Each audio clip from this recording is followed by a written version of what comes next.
Hello, नमस्कार प्यारे बच्चों। मैं Vijay Bansal, math lecturer, Jakhal block, district Fatehabad से, हरियाणा एजुकेशन डिपार्टमेंट। आज हम अपनी मैथ की क्लास के अंदर कुछ सीखेंगे। हाँ जी प्यारे बच्चों, आज हम स्टार्ट कर रहे हैं हमारे पास हमारी क्लास 9th का हमारा जो 5th chapter introduction to the Euclid geometry, उसको स्टार्ट करेंगे। ज्योमेट्री जैसे शब्द क्या चीज़ है, ठीक है। आप इंट्रोड्यूस हैं इसके क्लास 8 तक आपने काफ़ी कुछ पढ़ा है ज्योमेट्री के बारे में। ज्योमेट्री जो शब्द है, ठीक है ना, comes from the Greek words, जो दो शब्दों से मिलकर बना है, जियो एंड द मैट्रिन, ठीक है। एंड जियो मीन्स आपके पास क्या रहता है, अर्थ, एंड मैट्रिन मीन्स मेजर, ठीक है। टू मेजर मीन्स भूमि को मापना, धरती को मापना, ठीक है। हम एक प्रकार से उसको अपना क्या कह सकते हैं, ज्योमेट्री कह सकते हैं। ये आपके पास this branch of mathematics was studied in various forms in very ancient civilisations. अगर हम प्राचीन सभ्यताओं की बात करें तो वहाँ भी इनके बारे में काफ़ी कुछ पढ़ने को मिलता है। जैसे हम इजिप्ट के अंदर बात कर सकते हैं, ठीक है। इजिप्ट की बात करें, बेबीलोनिया की बात करें, ठीक है। हम चाइना की बात करें, हम इंडिया की बात करें, ठीक है। हम ग्रीस की बात करें, ठीक है। इन सभी सिविलाइजेशंस के अंदर हमें काफ़ी कुछ ज्योमेट्री के बारे में पढ़ने को मिलता है, ठीक है। हम काफ़ी कुछ इसके बारे में जानते हैं, ठीक है। आपने अगर जो ज्योमेट्री का कंसेप्ट है, हम प्राचीन अगर कुछ टाइम्स के बारे में बात करें, ठीक है, तो इजिप्ट के अंदर से जैसे हम बात कर सकते हैं, हमारे जो इजिप्टियन पिरामिड है, ठीक है, इजिप्टियन पिरामिड्स हैं आपके, ठीक है, उनके बारे में हम देखें। इजिप्टियन पिरामिड्स इस टाइप की शेप्स के हुए हैं, ठीक है, जो आपके पास नीचे ट्रायंगल शेप के अंदर, ठीक है, स्क्वायर शेप के अंदर, पेंटागन, हेक्सागन, कुछ भी हो सकते हैं, और ऊपर सारे के सारे जाकर एक पॉइंट्स पर मिल जाते हैं, जिसे हम जनरली कोन जैसी शेप देखते हैं, उस टाइप के अंदर आपके पास, ठीक है, वहाँ मिलता है। और ऐसे ही आपने पढ़ा होगा लीनिंग टावर, ठीक है, आपका leaning tower of Pisa, means पीसा की मीनार, ठीक है, वो भी आपके पास एक हम यूँ कहें स्लैंट शेप के अंदर आपके पास है, ठीक है। ऐसा ही इंडिया के अंदर एक हमारे पास, ठीक है, कई मंदिर हैं, कई चीज़ें हैं, ठीक है, जो पाई जाती हैं इनके अंदर। यूपी के अंदर भी हैं, ठीक है, और हिमाचल के अंदर भी हैं।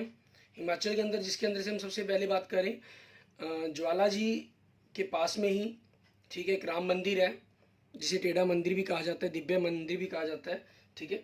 वो भी इसी टाइप के अंदर है। वो हम प्राचीन सभ्यताओं के अंदर, प्राचीन सिविलाइजेशन के अंदर जो ज्योमेट्री की शेप्स हैं, मीन जो मकान शेप्स बनाए गए, वो इस टाइप के बनाए गए कि हज़ारों साल बीतने के बाद अगर किसी अर्थक्वेक के कारण, भूकंप के कारण वो थोड़े से आपके, ठीक है, स्लैंट शेप के अंदर हो गए हैं, तब भी उनको रास्ता फर्क नहीं है। और पिरामिड्स तो बनाए ही इसी टाइप्स के अंदर गए, ठीक है।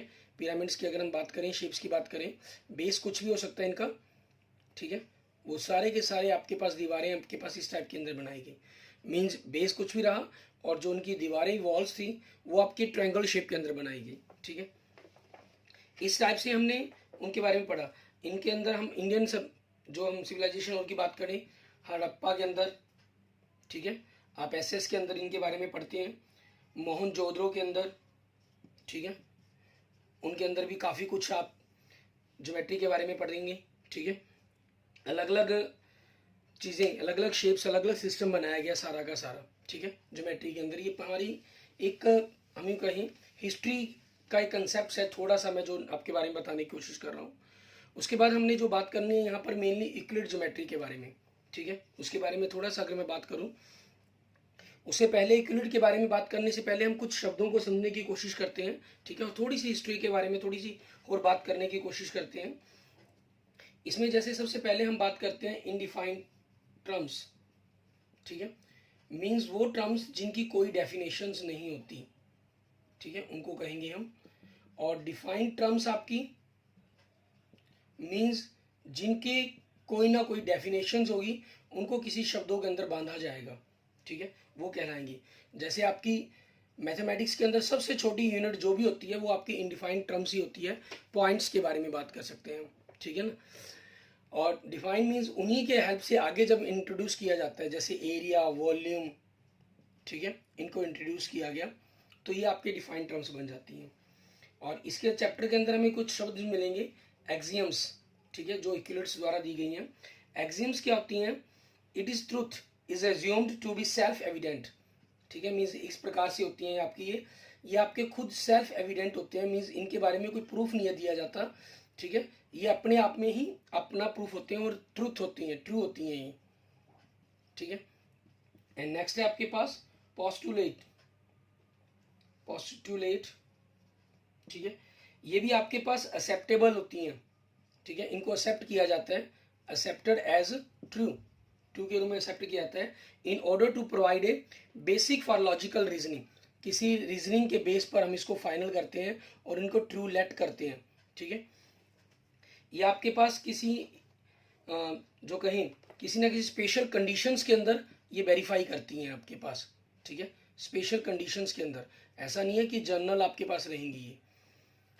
एंड नेक्स्ट फिफ्थ की बात करें हम प्रूफ, ठीक है, या थ्योरम्स कह लें, ठीक है, वो आपके पास क्या रहेंगी, reasoning conducted according to the certain rules, किसी रूल्स के अकॉर्डिंग ये अपने आप को वेरीफाई करती हैं और इनका पूरा एक प्रूफ तैयार किया जाता है कंसेप्टों के अंदर, ठीक है। माना जाता है कि एक ग्रीक मैथमेटिशियंस थे Thales, is credit with giving the first non proof, this proof was a statement that is circle is bisected, ठीक है, उन्होंने प्रूफ दिया था थेल्स ने कि सर्कल है जो बाइसेक्ट करता है आपके पास, that is cut into two equal parts by its diameter, जो डायमीटर है वो सर्कल को दो इक्वल पार्ट्स के अंदर डिवाइड करता है। इन्होंने ये देखने में मेरे बड़ा जनरल लगता है कंसेप्ट, लेकिन हम बात कर रहे हैं स्टार्टिंग मैथमेटिक्स की। आज जैसे आप न्यू थ्योरम्स को देखकर, ठीक है, आप सोचते हैं कि ये कैसे हो सकती है, तो हो ही नहीं सकती, वैसे ही पुरानी एंशिएंट टाइम के अंदर ये कंसेप्ट उन मैथमेटिशियंस के लिए भी बड़े अजीब थे। One of the Thales most famous pupil was Pythagoras, और थेल्स के जो एक अगर हम कहें उनके स्टूडेंट्स थे पाइथागोरस, ठीक है, उन्होंने भी अपने काफ़ी ज़्यादा डेवलप की, and his groups discovered many geometrical properties and develop the theory of the geometry to the great extent, this process continue till, कब तक ये प्रोसेस चलता रहा आपके पास, टिल 300 BC तक, ठीक है, at the time of Euclid, Euclid के टाइम तक। A teacher of mathematics in Alexandria in Egypt collected all the known work and arrange in its famous treasury, ठीक है, जो उनका पूरा जितना काम था वो सारा का सारा उनका क्या कहलाया, ट्रेजरी, खजाना कहलाया, मतलब, ठीक है। हम यूक्लिड्स पर बात करें उससे पहले हम थोड़े से कुछ शब्दों के बारे में वो जान लेते हैं। लेमा आपके पास, ठीक है, आपने सबसे पहले चैप्टर 10th के अंदर भी पढ़ेंगे आप लेमा के बारे में, एल्गोरिथम लेमा के बारे में पढ़े आपने, ठीक है, 8th तक भी आपने कई बार जगह शब्द यूज़ किया होगा, लेकिन इसको वहाँ हम डीप में नहीं गए, ठीक है ना।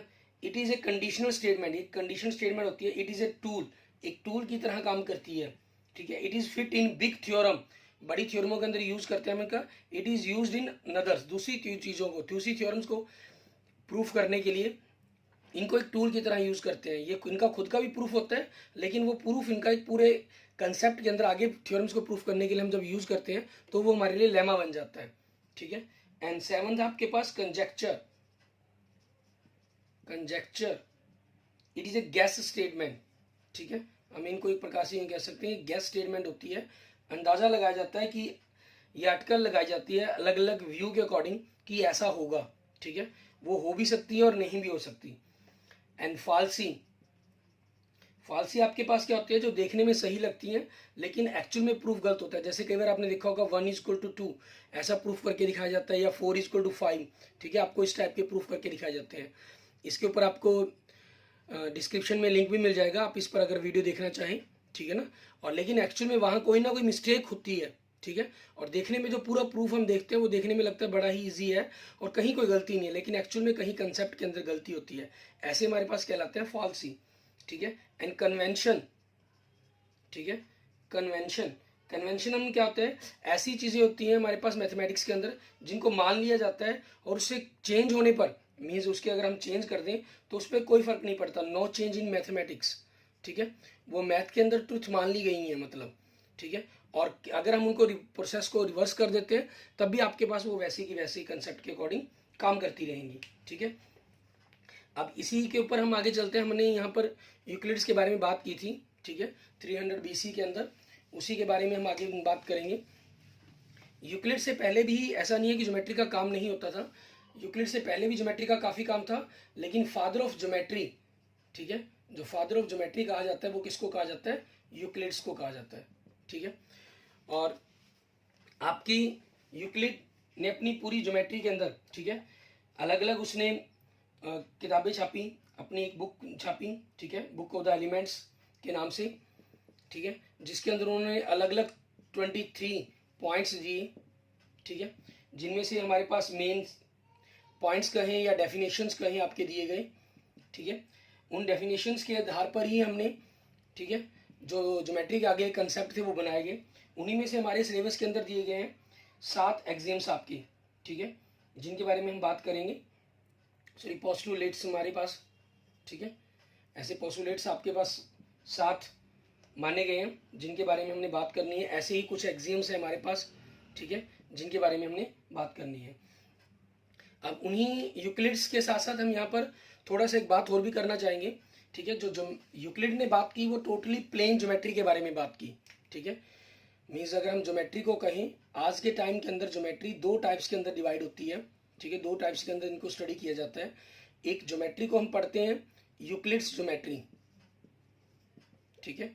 यूक्लिड्स ज्योमेट्री जितनी भी हमने बात करते हैं, हम स्टडी करते हैं स्कूल लाइफ के अंदर, जो भी हम पढ़ते हैं वो सारा हम यूक्लिड ज्योमेट्री के बारे में बात करते हैं, क्योंकि हम प्लेन के ऊपर स्टडी करते हैं।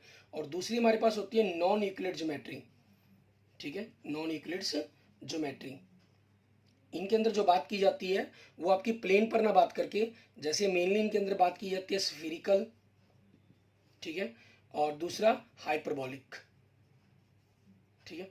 मीन्स इस प्रकार से 3 कैटेगरी के अंदर ही इनको डिवाइड किया जाता है, Euclid geometry, spherical geometry and hyperbolic geometry, ठीक है। इनके बारे में अगर हम बात करें कि किसने इनके कंसेप्टों के बारे में बताया, किन्होंने इनके बारे में बात की नॉन यूक्लिड ज्योमेट्री के बारे में।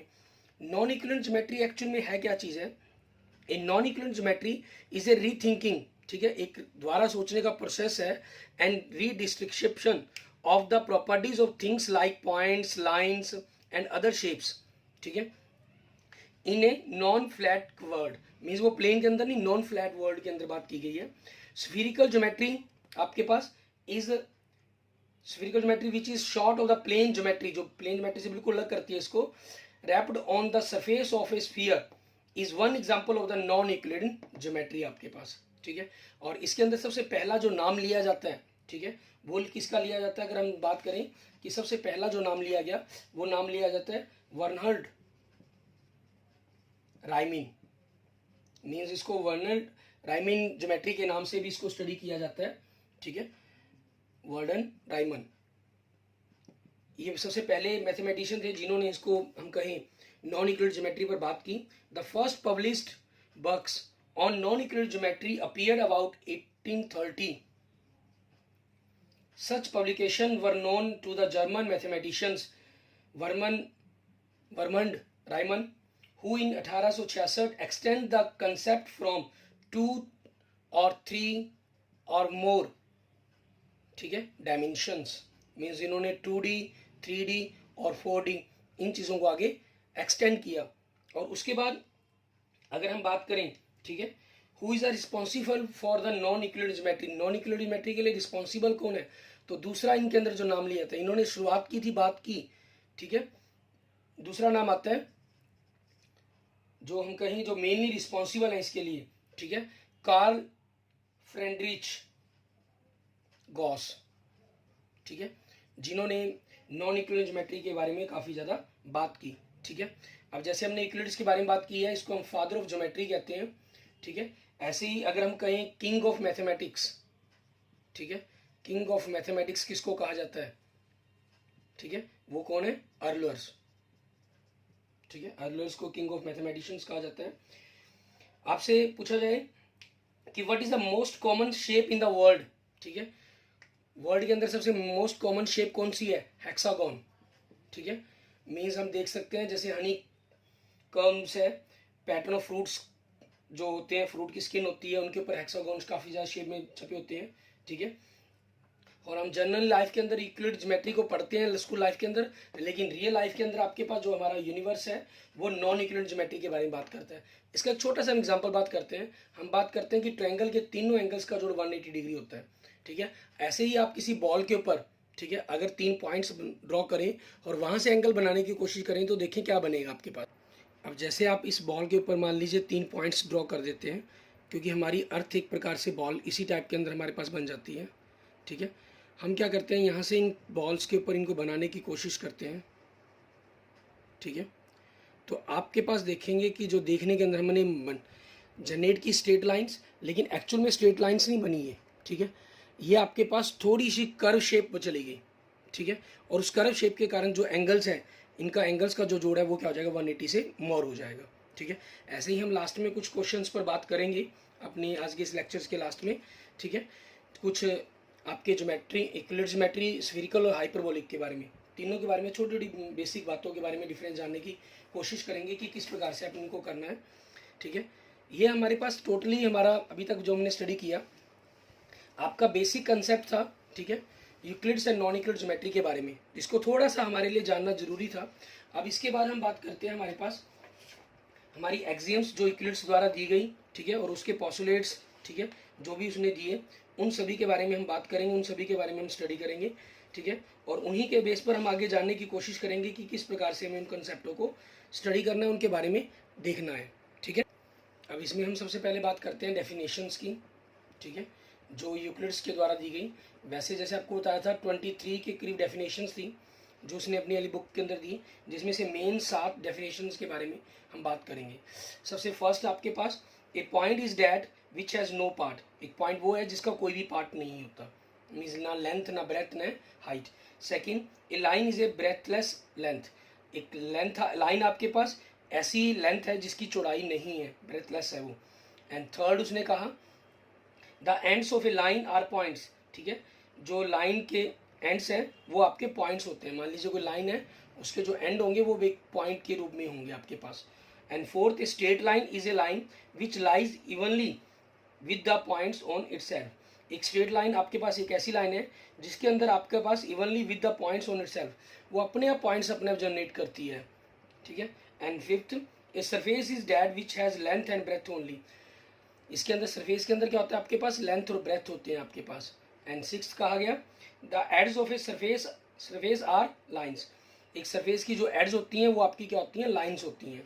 एंड सेवंथ कहा गया a plane surface is a surface which lies evenly with the straight lines on itself, ठीक है। प्लेन सरफेस आपके पास ऐसी सरफेस है जो विच lies evenly with the straight lines on itself, जिसके अंदर स्ट्रेट लाइंस आपके पास ऑटोमेटिक इंक्लूड होती हैं, मीन्स अगर हम छोटी छोटी यहाँ पर बात करें वो छोटी छोटी लाइंस आपके पास इंक्लूड्स मिलेंगी इसके अंदर, ठीक है, ये कहा गया। उसके बाद बात करते हैं हम इनके अंदर हमारे पास एक्सियम्स की, ठीक है, जो आपके दिए गए 7 एक्सियम्स थे, ठीक है, जो यूक्लिड द्वारा दिए गए। First, things which are equal to the same thing are equal to another, ठीक है, चीज़ें which are equal to the same thing and equal to one another, means एक अगर दूसरे के बराबर इक्वल है तो दूसरी पहले की इक्वल्स हो जाएगी आपके पास। If equals are added to equals the wholes are equals, means आपके पास अगर 2 इक्वल्स हैं उनके अंदर हम कुछ इक्वल ऐड करें तो भी वो आपके पास इक्वल होंगी। If equals are subtracted from equals, ठीक है, मीन्स इक्वल में से अगर हम सब्ट्रैक्ट इक्वल करते हैं the remainders are equals. And fourth आपके पास the things which coincide with one another are equal to one another, ठीक है, थिंग्स आर विच कंसाइड, जो एक दूसरे के अंदर कंसाइड करती हैं, जो कंसाइड करेंगे which one with one another, दूसरों के साथ, are equal to one another, दूसरों के साथ वो आपस में क्या होंगी, बराबर होंगी। एंड द फिफ्थ आपके पास the whole is greater than the part, ठीक है, जो सारा है, ठीक है, कुछ जब कुछ है मतलब जिसको हम पूरा कह देते हैं वो किसी ना किसी चीज़ का आपके पास एक भाग हो जाता है हमारा, ठीक है। ओ सॉरी, ग्रेटर शब्द लिखा गया है, the whole is greater than the part, mean जो कोई भी पूरी चीज़ है अपने किसी एक भाग के, मान लो ये टुकड़ा कर दिया हमने, ये पूरी चीज़ अपने इस टुकड़े के हमेशा बड़ी होगी, ठीक है, वो तो क्लियर ही है कंसेप्ट आपके पास, ठीक है ना। और कंसाइड वाला कह रहे हैं आप things which coincide with one another are equal to one another, means कोई भी चीज़ है जो आपस में कंसाइड है, मीन्स एक दूसरे को पूरी तरह से ढक लेती हैं, ठीक है। ए ने मान लीजिए पी वाली लाइन को पूरी तरह ढक लिया तो ए लाइन बी के इक्वल है, बी लाइन ए के इक्वल है आपके पास, क्योंकि उन्होंने एक दूसरे को पूरी तरह से कंसाइड कर लिया। या मान लीजिए 2 ट्रायंगल्स हैं आपके पास, ठीक है, ये एक दूसरे को कंसाइड कर सकती है, ए ट्रायंगल बी को पूरी तरह कवर कर लेगी, बी ए को पूरी तरह कवर कर सकती है, तो मीन्स ए ट्रायंगल बी के इक्वल है, बी ट्रायंगल ए के इक्वल है आपके पास। And sixth, things which are double of the same things are equal to the one another, ठीक है, मीन्स एक ही किसी चीज़ के, वस्तु की अगर हम बात करें, किसी ऑब्जेक्ट की बात करें, दुगने भी आपस में बराबर होंगे। मान लीजिए ए और बी बराबर हैं तो उनके डबल भी आपस में क्या होंगे, इक्वल होंगे। ठीक है। And next, things which are halves of the same things are equal to another. और जो थिंग्स हैं आपके पास, ठीक है, उनके हाफ्स भी आपस में, अगर वो इक्वल हैं तो उनके हाफ्स भी आपस में क्या होंगे, इक्वल होंगे। ठीक है, ये कंसेप्ट बन जाता है हमारा। एंड नेक्स्ट देखते हैं हम इसके बाद हमारे पास हमारे पोस्टुलेट्स, जो 5 पोस्टुलेट्स आपके पास आपके सिलेबस के अंदर दिए गए हैं, उनके बारे में बात करेंगे। सबसे पहला फर्स्ट पोस्टुलेट्स हमारे पास, ठीक है, ये क्या कह रहा है, ए straight line may be drawn from any one point two any another point. ठीक है, मीन्स इसके अंदर क्या कहना चाह रहा है कि कोई भी एक लाइन आपके पास, ठीक है, दो आपके पास कोई लाइन है, ठीक है, या 2 पॉइंट कह लीजिए दिए गए हैं, ठीक है, उनमें से जब भी कोई लाइन क्रॉस करेगी तो वो सिर्फ एक लाइन ही क्रॉस करेगी। ठीक है, 2 पॉइंट्स में से 2 लाइन नहीं क्रॉस कर सकती, एक लाइन ही क्रॉस करेगी। एंड सेकेंड पोस्टुलेट आपके पास हम कहें इसके अंदर, a terminator line can be produce indefinitely. Means आपके पास कोई इंटरमिनेट लाइन है, मीन्स आपकी लाइन्स है ये आपके पास, ठीक है, और यहाँ आप चाहें तो इनको कहता आप जितना मर्जी दोनों तरफ एक्सटेंड करना चाहें उनको एक्सटेंड कर सकते हैं। ठीक है। एंड नेक्स्ट आपके पास third, a circle can be drawn with any centre and any radius. ठीक है, कहना किसी भी चीज़ को केंद्र हमने सेंटर मानकर और कोई भी हम अपनी रेडियस लेकर जिस प्रकार से सर्कल ड्रॉ करना चाहें सर्कल ड्रॉ कर सकते हैं। ठीक है। नेक्स्ट आपके पास all right angles are equals to one another. Means ये एक राइट एंगल हो गया, ये एक राइट एंगल हो गया, ये एक राइट एंगल हो गया, सारे आपस में क्या होंगे, इक्वल्स होंगे। And fifth, if A straight line falling on 2 straight lines makes the interior angles on the same side of it is taken together less than two right angles, then the 2 straight lines, if produced indefinitely, meet on the same side which the sum of the angle is less than 2 right angles।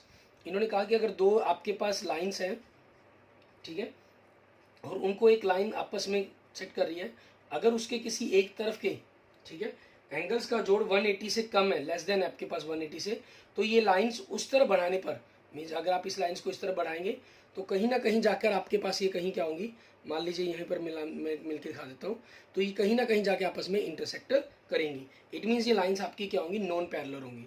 और अगर 180 मिलता हो तो आपके पास 180 होगा, तो आपके पास ये लाइंस कहीं भी इंटरसेक्ट नहीं करेंगे, इट मीन्स लाइंस आपकी पैरेलल होंगी। मीन्स पैरेलल का ही कंसेप्ट ना देकर यहाँ पर आपको नॉन पैरेलल साइड्स का कंसेप्ट, लाइंस का कंसेप्ट दिया गया इसके अंदर। ठीक है, अब इसी पर बेस्ड हम कुछ अपने क्वेश्चंस देखते हैं कि उनको हमने किस तरीके से करना है, वो बारे में देखेंगे। जैसे जिसमें हम सबसे पहले देखते हैं हमारे पास एग्जाम्पल नंबर 1 हमारा, ठीक है, इसमें हमें क्या कह रहा है एग्जाम्पल नंबर 1 के अंदर देखिए, हमें कह रहा है if A B C are 3 points on a line and B lies between A and C. आपके पास 3 पॉइंट्स हैं ए बी एंड सी, और जो सी बी पॉइंट है आपके पास वो कहता है लाइन के बीच में लाई करता है। Then prove that A B plus B C is equal to A C. ठीक है, आपको ये प्रूफ करना है इसके अंदर। अब इसके अंदर आप देखें ए सी, हम जैसे A B plus B C की बात करते हैं, ठीक है, इसके अंदर आपके पास क्या हो गया, यूक्लिड्स की आपकी कौन सी, 4th एक्सियम्स, ठीक है, के अकॉर्डिंग देखिए, उसके अकॉर्डिंग आपके पास क्या हो गया, 4th एक्सियम्स क्या कहती थी आपको, ठीक है, things which coincide with one another are equal to one another. Means आपके पास ए बी और बी सी ये हो गया, और ये आपके पास ए सी से कंसाइड कर रही है, सो आपके पास क्या हो जाएगा, A B plus B C equal to A C हो जाएगा आपके पास। ठीक है, आप जनरल लिखने में यही लिख देंगे, Euclid's axioms 4 says that things which coincide one another are equal to one another, so it can be deduced। ठीक है, आपके पास ये अपने आंसर के रूप में मेंशन कर देंगे। एंड एग्जांपल नंबर 2 के अंदर देखेंगे, हमें कह रहा है prove that equilateral triangle can be constructed for any given line segment. आपको कोई भी लाइन सेगमेंट दिया गया, मान लीजिए ए बी दिया गया, आपने बी को ड्रॉ सेंटर पॉइंट लेकर बी ए रेडियस लेकर एक सर्कल ड्रॉ किया, ठीक है, ऐसे ही ए पॉइंट को लेकर आपने एक सर्कल ड्रॉ किया जो पॉइंट सी पर आपस में इंटरसेक्ट करते हैं। ठीक है, सो आपके पास A B is equal to A C होगा। ठीक है, क्यों, radii of the same circle, आपके पास रेडियाई ऑफ सेम सर्कल का हो जाएगा। एंड आपके पास A B is equal to B C होगा आपके पास, क्योंकि radii of the same circle आपके पास, इट मीन्स आपके पास A B equal to A C equal to B C हो जाएगा।